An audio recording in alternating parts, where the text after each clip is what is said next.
Hello friends, welcome to Birsa Munda classes. आप सभी का बिरसा मुंडा क्लासेस में स्वागत है।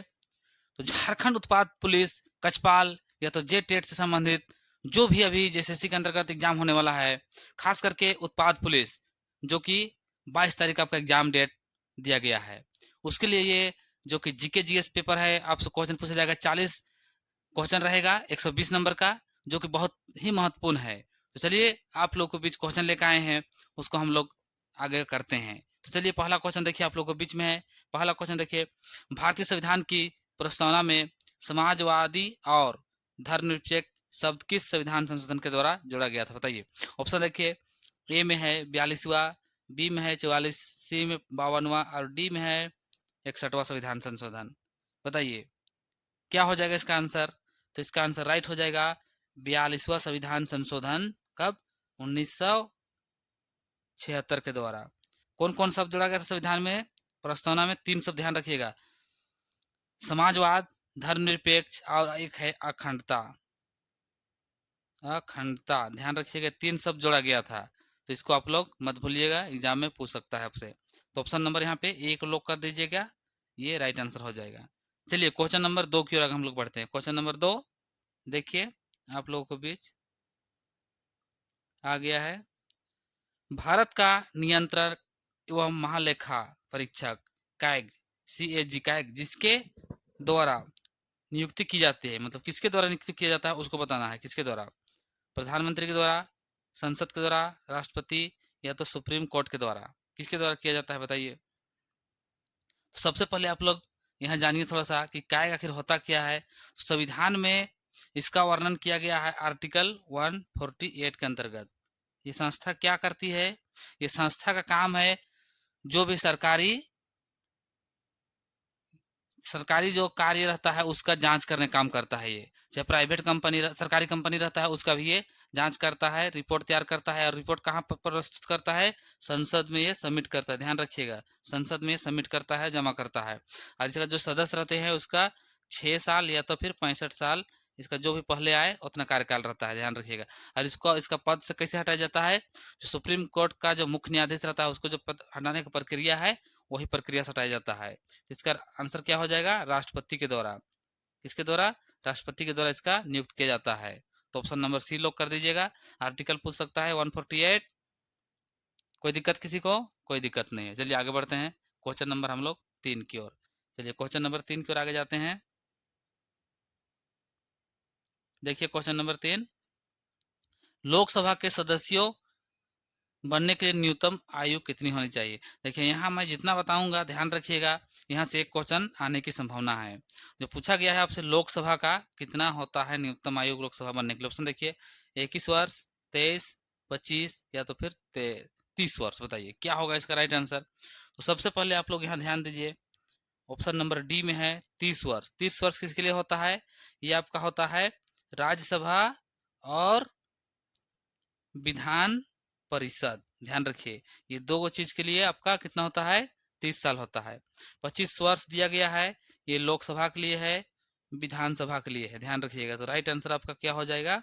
ऑप्शन नंबर सी बिल्कुल राइट हो जाएगा। और आगे बढ़िए, यहाँ पर 21 वर्ष देख रहे हैं।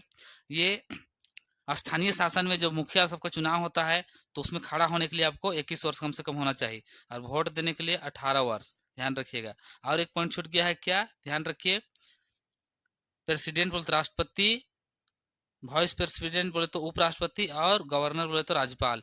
ये तीनों का चुनाव लड़ने के लिए कम से कम उसका योग्यता कम से कम 35 साल आपका होना चाहिए। तो जितने पॉइंट बताए उसको याद रखिएगा। 18 वर्ष वोट देने के लिए, 21 वर्ष मुखिया का चुनाव लड़ने के लिए, और 25 वर्ष इसके लिए है लोकसभा विधानसभा के लिए। तो लोकसभा पूछा था आपसे आपसे तो राइट हो गया है। और राज्यसभा विधान परिषद 30 वर्ष। इसको ध्यान रखिए कि यहाँ से क्वेश्चन आने की संभावना है। जितने बताए हैं इससे बाहर क्वेश्चन नहीं देगा, अगर कहीं भी पूछेगा तो यही सबका एज पूछ सकता है। चलिए आगे बढ़ते हैं क्वेश्चन नंबर 4 की ओर। क्वेश्चन नंबर 4 देखिए, क्वेश्चन नंबर 4 आप लोगों के बीच आ गया है। राज्यसभा के कितने सदस्य राष्ट्रपति द्वारा मनोनीत किए जाते हैं? जो राज्यसभा है उसमें कितने सदस्य हैं जिसका मनोनीत राष्ट्रपति करते हैं, उसको बताना है आपको। ऑप्शन देखिए, ए 10, बी है 12, सी है 14 और डी है 15। कितने करते हैं? सबसे पहले हम लोग इसका आप लोग जवाब दीजिए, तब तक जो राज्यसभा है उसके बारे में थोड़ा सा हम आप लोग को भी चर्चा करते हैं। जो राज्यसभा है टोटल कितना 250 सदस्य हो सकते हैं, लेकिन वर्तमान में कितने हैं 245। ध्यान रखिएगा। तो इसमें कितने सदस्य को चुनते हैं, मनोनीत करते हैं कौन? राष्ट्रपति के द्वारा। तो वो हो जाएगा आपका ऑप्शन नंबर बी, 12 को करते हैं। ध्यान रखिएगा। अब 12 में है कौन कौन क्षेत्र से वो जो लोग रहते हैं, कौन कौन क्षेत्र से उसको चुना जाता है, बताइए। क्वेश्चन नंबर 4 का जवाब दीजिए। ध्यान रखिएगा। सबसे पहला हो जाएगा आपका साहित्य हो गया, विज्ञान हो गया, कला हो गया, समाज सेवा से संबंधित क्षेत्र है। इतने में क्षेत्र में जो विशिष्ट यानी कुछ अलग टाइप से करते हैं उसको चुना जाता है। जैसे उदाहरण के लिए खेल का क्षेत्र में सचिन तेंदुलकर को चुना गया था, उसी प्रकार अलग अलग क्षेत्र में चुना जाता है। किसी कोई दिक्कत? ऑप्शन नंबर बी लॉक कर दीजिए। चलिए आगे बढ़ते हैं क्वेश्चन नंबर 5 की ओर। क्वेश्चन नंबर 5 आप लोगों को बीच आ रहा है, आप लोग जवाब दीजिए क्वेश्चन नंबर 5 का। क्वेश्चन देखिए, भारतीय संविधान में कुल कितने भाग हैं, बताइए। भाग पूछा गया है तो कितना हो जाएगा? शुरू से ही 22 भाग है, लेकिन वर्तमान है बोला है तो आपको अभी बताइएगा तो 25, यानी राइट आंसर आपका 25 हो जाएगा। क्वेश्चन आपसे यहाँ पूछेगा कितने हैं, तो अगर ये दोनों साथ में नहीं रहे तो आप लोग मारिएगा किसको? 22 मारिएगा। और सिंगल सिंगल 25 रहेगा वर्तमान वाला तो 25, क्योंकि संविधान संशोधन होके बढ़ के 25 हो गया है। तो ऑप्शन नंबर यहाँ पे सी लोग कर दीजिए, है पूछा है। और शुरू में कितना था? 22 था। अगर 25 ना रहे तो 22 को मार दीजिएगा, कोई दिक्कत नहीं है। दोनों ऑप्शन नहीं रहेगा। और थे अगर पूछ देगा तो यहाँ पे अगर थे हो जाएगा तो 22 मारिएगा, है पूछेगा तो 25 मारिएगा। क्वेश्चन आपसे जिस प्रकार पूछता है आप उसी प्रकार से जवाब दीजिएगा, आपका कभी गलती नहीं होगा। चलिए आगे बढ़ते हैं क्वेश्चन नंबर 6 की ओर। क्वेश्चन नंबर 6 का जवाब दीजिए आप लोग। भारतीय संविधान में मूल कर्तव्य किस संशोधन से जोड़ा गया है, बताइए। कौन सा संविधान संशोधन था जिसमें मूल कर्तव्य को जोड़ा गया है, बताइए। ऑप्शन नंबर ए में है 44, बी में है 42, सी में है 52 और डी में है 86वां संविधान संशोधन। किसके द्वारा जोड़ा गया है, बताइए। तो इसका right answer option number B, यानी 42वां संविधान संशोधन 1976 के द्वारा। ध्यान रखिएगा 1976 के द्वारा कितना 10 जोड़ा गया। उसके बाद में फिर 86वां संविधान संशोधन कब हुआ? ये 2002 को होता है। उस टाइम एक जोड़ा गया, यानी टोटल अभी 11 है। और मूल संविधान में कितना था? मूल संविधान में उस टाइम 0 था। ये 3 ही क्वेश्चन बनता है यहाँ से, ध्यान रखिएगा। इसे बाहर क्वेश्चन नहीं पूछेगा। मूल अधिकार, सॉरी मूल कर्तव्य। अब मूल कर्तव्य से आपसे पूछ देगा कि कौन सा देश से लिए हैं, तो ये रूस से लिया गया है, रसिया से। ध्यान रखिएगा। क्वेश्चन इतना ही पूछेगा, इससे ज्यादा कुछ नहीं पूछेगा। भाग पूछ देगा तो कौन सा भाग में है मूल कर्तव्य? भाग 4 क के अंतर्गत, आर्टिकल 51 क के अंतर्गत। ये इससे ज्यादा इस नहीं पूछता है। ऑप्शन नंबर बी को लॉक कर दीजिए। चलिए हम लोग आगे बढ़ते हैं क्वेश्चन नंबर 7 की ओर। क्वेश्चन नंबर 7 देखिए, राज्यपाल की नियुक्ति कौन करता है? जो राज्यपाल है उसका नियुक्ति कौन करते हैं उसको बताइए। क्वेश्चन नंबर 7 का जवाब दीजिए। ऑप्शन ए में प्रधानमंत्री, राष्ट्रपति, मुख्यमंत्री या तो फिर संसद। किसके द्वारा किया जाता है? तो ये ऑप्शन नंबर बी को लॉक कर दीजिए, राष्ट्रपति के द्वारा किया जाता है राज्यपाल का नियुक्ति। पूरे सभी, जैसे केंद्र में अगर राज्यपाल रहते हैं, राष्ट्रपति दिल्ली में रहते हैं, तो सभी राज्य में सब जगह राष्ट्रपति सॉरी राज्यपाल रहते हैं, तो वो लोग इसका प्रतिनिधित्व करते हैं। राष्ट्रपति देखते हैं कि कौन सा राज्य में क्या चल रहा है, उसका सूचना देने का काम राज्यपाल करते हैं। उदाहरण के लिए कोई राज्य में अगर शासन व्यवस्था सही से नहीं चल रहे हैं, तो वहाँ का जो गवर्नर रहेंगे, राज्यपाल रहेंगे, वो राष्ट्रपति को सूचना देंगे कि यहाँ का, जैसे उदाहरण के लिए झारखंड का सरकार सही से नहीं चल रहा है, यहाँ का शासन व्यवस्था विधि व्यवस्था चरमरा गया है, तो उस टाइम 356 आर्टिकल लागू होगा, यानी राष्ट्रपति शासन। तो डायरेक्ट शासन कहाँ चल जाएगा? राष्ट्रपति के पास। लेकिन राष्ट्रपति का जो दूत रहते हैं राज्यपाल या तो फिर उपराज्यपाल या तो कहीं कहीं प्रशासनिक अधिकारी, तो उसके द्वारा वहाँ शासन किया जाता है। चलिए ध्यान रखिएगा, झारखंड में अभी तक 3 बार राष्ट्रपति शासन लागू हो चुका है। चलिए आगे बढ़िए क्वेश्चन नंबर 8 की ओर। क्वेश्चन नंबर 8 देखिए। क्वेश्चन नंबर 8 देखिए, भारत का सर्वोच्च विधायी निकाय क्या है? मतलब विधि बनाने का सबसे सर्वोच्च संस्था क्या है? संसद, सुप्रीम कोर्ट, राष्ट्रपति या तो फिर कैबिनेट। बताइए, 8 का जवाब दीजिए। कौन बनाते हैं कानून, बताइए। तो ऑप्शन नंबर देखिए, यहाँ पे आप लोग जवाब दीजिए, तब तक मैं बता रहा हूँ। सबसे पहले कानून जब भी बनेगा, लोकसभा, राज्यसभा और राष्ट्रपति के साइन से। यहाँ से यहाँ जाएगा, उसके बाद यहाँ से यहाँ जाएगा, ये कानून बन जाएगा। कोई जरूरी नहीं है कि पहले लोकसभा में जाए, हो सकता है पहले राज्यसभा में जाए और राज्यसभा के बाद फिर लोकसभा और लोकसभा के बाद राष्ट्रपति। एक धन विधेयक होता है जो कि सबसे पहले लोकसभा में जाता है, अपवाद के रूप में ध्यान रखिएगा, बाकी बात किसी में भी जा सकता है, लोकसभा या राज्यसभा कहीं भी। तो सबसे कौन हो गया, संसद हो गया। ऑप्शन नंबर ए को लॉक कर दीजिएगा। संसद ये है सबसे विधायक कानून बनाने का सबसे बड़ा सर्वोच्च संस्था। ध्यान रखिएगा यहाँ पे 3 चीज का बात हुआ है, लोकसभा, राज्यसभा और राष्ट्रपति। क्वेश्चन नंबर 8 का ध्यान दीजिएगा, लोकसभा, राज्यसभा, राष्ट्रपति, यहीं से प्रोसेस होकर कानून बनता है। किसी कोई दिक्कत नहीं है, कोई दिक्कत नहीं है, तो आगे बढ़ते हैं क्वेश्चन नंबर 9 की ओर। क्वेश्चन नंबर 9 देखिए, क्वेश्चन नंबर 9 आप लोग को बीच आ गया है। भारत में न्यायिक पुनर्विलोपन का अधिकार किसके पास है, बताइए। संसद के पास, राष्ट्रपति के पास, सुप्रीम कोर्ट के पास, या तो फिर प्रधानमंत्री के पास। किसके पास है, क्वेश्चन नंबर 9 का जवाब दीजिएगा। पुनर्विलोपन का मतलब क्या होता है, पहले इसको समझिए। यानी कोई भी कानून है या कोई भी नियम रहता है, सुप्रीम कोर्ट कोई फैसला दिया है तो उस फैसला को बदल सकता है, उसके पास ताकत रहता है, तो कौन करेंगे, supreme court. Option number C lock कर दीजिएगा। तो इसके लिए आर्टिकल कौन कौन सा है, जैसे अध्यादेश भी जारी करते हैं उसके अंतर्गत कर देते हैं, तो हम लोग आर्टिकल देखते हैं 13 के अंतर्गत और 32 के अंतर्गत, उसी प्रकार 226 के अंतर्गत ये सुप्रीम कोर्ट को या हाई कोर्ट को पावर रहता है कि वो कोई भी निर्णय लिया है तो उसको चेंज करने का, तो सुप्रीम कोर्ट रहता है, यहाँ अध्यादेश जारी कर सकता है।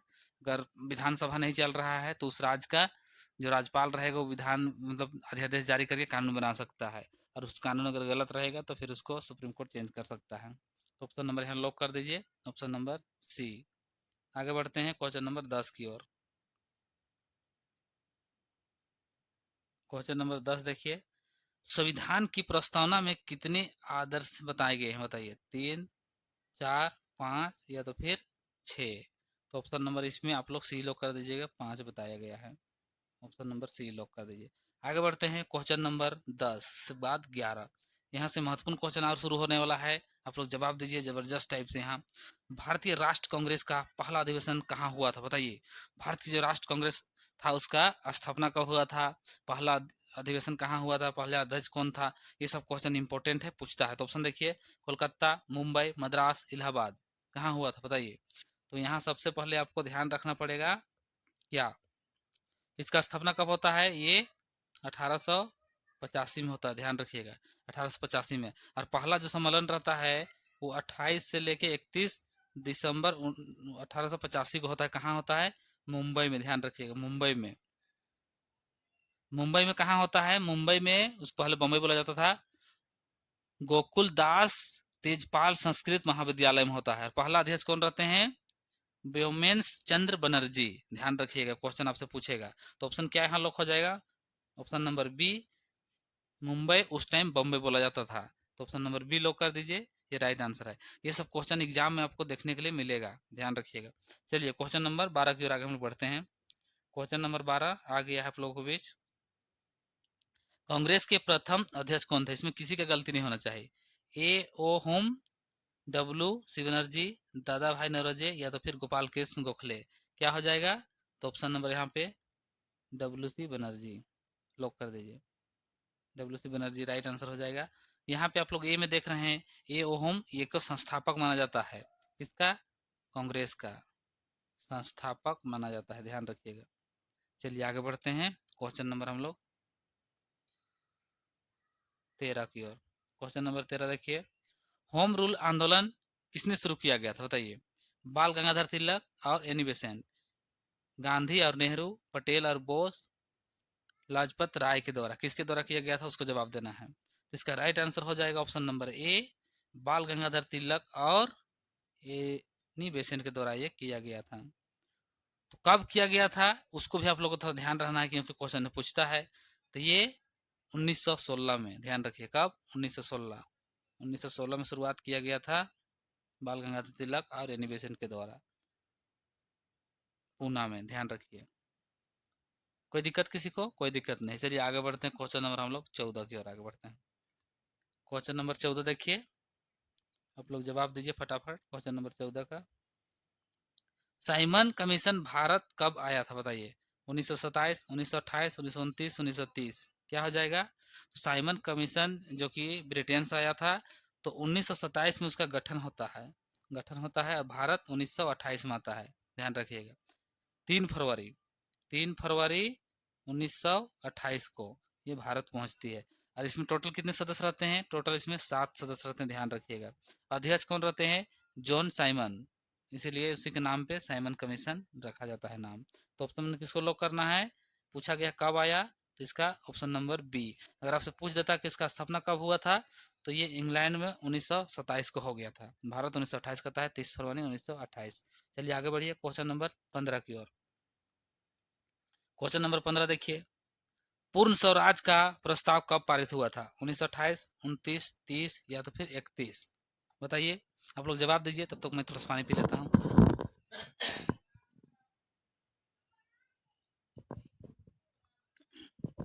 सॉरी, चलिए जवाब दीजिए आप लोग फटाफट। क्या हो जाएगा? पूर्ण स्वराज के प्रस्ताव कब पारित हुआ था उसको बताना है। क्वेश्चन नंबर 15 का जवाब दीजिए। क्वेश्चन नंबर 15, तो ऑप्शन नंबर जितने को बी लॉक करना है आप लोग को बिल्कुल सही है। कब हुआ था?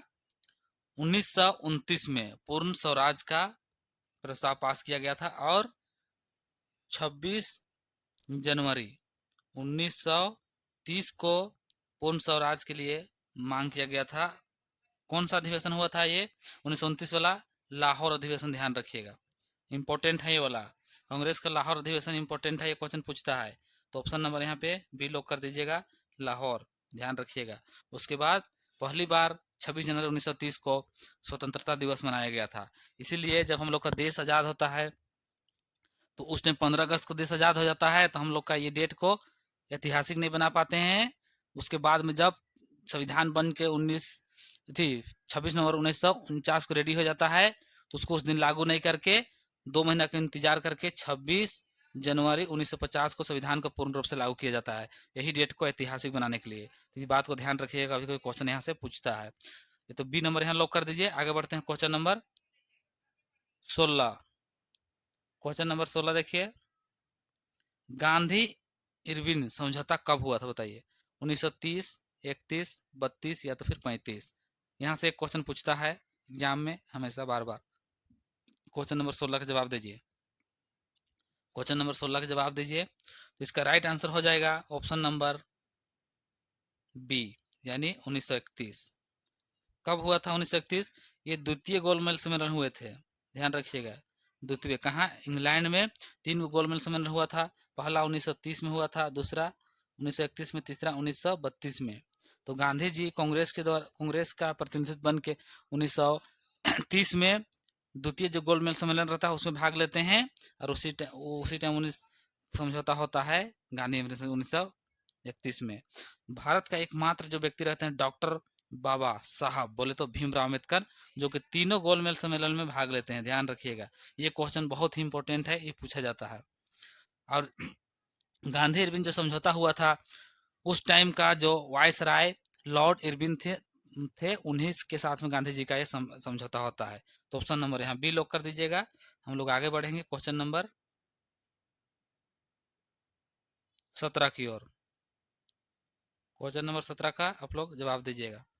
क्वेश्चन नंबर 17, ध्यान दीजिए, क्वेश्चन आपसे पूछा जा रहा है, भारतीय राष्ट्रीय सेना, बोले तो INA का गठन किसने किया था? किसके द्वारा किया गया था ये वाला? सुभाष चंद्र बोस के द्वारा, मोहन सिंह के द्वारा, भगत सिंह के द्वारा, गांधी जी के द्वारा? किसके द्वारा?